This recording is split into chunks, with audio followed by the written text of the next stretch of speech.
আজ 9 আগস্ট আমার নিজের বড়দির জন্মদিন। তো আমি ভগবানকে বলি আমার দিদি অনেক ভালো থাকুক। তার সাথে সাথে এই 9 আগস্ট ঠিক একটা বছর আগে 2024-এ 8ই আগস্ট রাতে যখন আমরা দিদি বাড়িতে যাই, গিয়ে ওখানে একটা ছোট্ট সেলিব্রেশন করি, তো রাত্রি 12টার পরে, ঠিক তখন আমরা জানতাম না যে আমাদেরই রাজ্যের ভেতরে আমার অভয়া বোনের এই পরিস্থিতি। ঠিক আছে, ঠিক একটা বছর হয়ে গেছে। অনেক প্রতিবাদ, অনেক সংগ্রাম, অনেক কিছুর ঝড় উঠেছে বাংলায়। তো তাও তার জীবন তার ফিরে আসেনি, কিন্তু তার সম্মানটুকুনিও আমরা কেউ ফিরিয়ে দিতে পারিনি। তার যে নীরবতার অত্যাচার, তার যে এই অমানবিক যে নির্মম হত্যা, ঠিক আছে। তো যাই হোক, আমরা চলছি সবাই ভেতরে নিয়ে। আজ রাখি পূর্ণিমা, তো তার মধ্যে আজ 9 আগস্ট। আর সেই দিনটা, সেই কাল দিন, যে দিনে এমন হিংস্র পশুদের জ্বালা যন্ত্রণায় নিম্ন থেকেও নিম্ন হত্যা হয়ে গেছে যে অভয়ার সাথে, যে তিলোত্তমার সাথে। তো আমি এটাই তোমাদের সবার কাছে অনুরোধ করছি, আমরা আর কিছু না করতে পারি, আমরা সেই সব পরিবারগুলোকে ধিক্কার জানাই যারা এমন জন্ম দিয়েছে যে নিজের সন্তানকে সঠিক শিক্ষা না দেওয়াতে।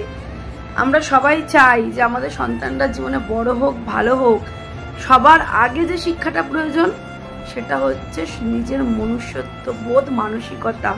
একটা পুরুষ বা একটা নারী যেই হোক, নিজের পরিবার থেকে সে শিক্ষাটা অর্জন হওয়া উচিত, নিজের বাবা মার থেকে। বাবারা হয়তো সেমন শিক্ষা দিতে পারে কিনা জানি না, তারা হয়তো সবসময় কর্মস্থলে বাইরে থাকে, কিন্তু মায়েদের উচিত যে নিজেকে কঠোর।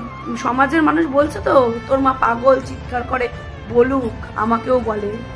আমি আমার 5 বছরের শিশুর সাথে আমি যেটা করি, আমি ওকে বোঝাই কোনটা ঠিক কোনটা ভুল। আমার মাও সেটা করে গেছে।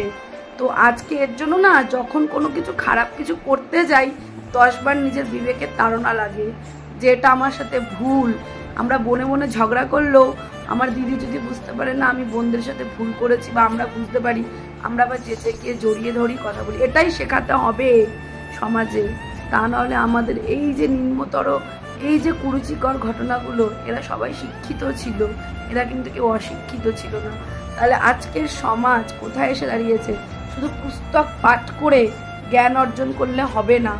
সামাজিক শিক্ষা, রীতিনীতি আমার সন্তানকে, আমার পরিবারকে শিক্ষা দিতে হবে। ঠিক আছে? তো ভুল ডিসিশন অবশ্যই মানুষ, আমরা প্রত্যেকেই ভুল করি, প্রত্যেক পদে পদে ভুল করি। কিন্তু হয়তো তোমরা ভাববে যে আমরা অভয়াকে ভুলে গেছি, আমরা তার জ্বালা যন্ত্রণাকে ভুলে গেছি। সেটা কখনোই না। আজকে আমার দিদির এই জন্মদিনের দিন, আমি এটাই বলতে চাই। ঠিক আছে, যখন আমরা ওখানে সেলিব্রেশন করছিলাম, তো আজকে আমার দিদির জন্মদিনটা পালন হচ্ছে না, কেন আজকে আমরা যাচ্ছি না দিদি বাড়ি। তো সেই পালনটা আমরা করবো 2 দিন পরে। এই প্যাথেটিকটা আমি কাউকে দেখাতে পারছি না। তো চলো, সবাই ভালো থাকো। আর একটা কথাই বলবো, আমরা এই অভয়ের লড়াইটা অবশ্যই আমরা আমাদের ভেতর থেকে লড়ছি। আমরা হয়তো রাস্তায় বেরিয়ে লড়তে পারছি না, যারা রাস্তায় রয়েছে তাদের পাশে আমরা রয়েছি, আর অভয়ের বাবা মার পাশেও আমরা অন্তর থেকে রয়েছি। এটাই আমরা ভগবানের কাছে বলবো যে সবার মধ্যে একটা সঠিক বিচার আসুক, সুবিচার আসুক। মানুষ এতটাই মেতে গেছে বাহ্যিক দেখানোতে যে আর মানুষের মানুষত্ব বোধটা সেটা হারিয়ে ফেলেছে। সেটা না হারিয়ে তোমরা সবাই ভালোভাবে, একটা কোনো লজ্জা নেই, কোনো কিছু নেই, সবাই একতা হতে কোনো লজ্জা নেই। ঠিক আছে? আর এসব পশুগুলোকে শিক্ষা দেওয়া উচিত, এসব পশুগুলোকে।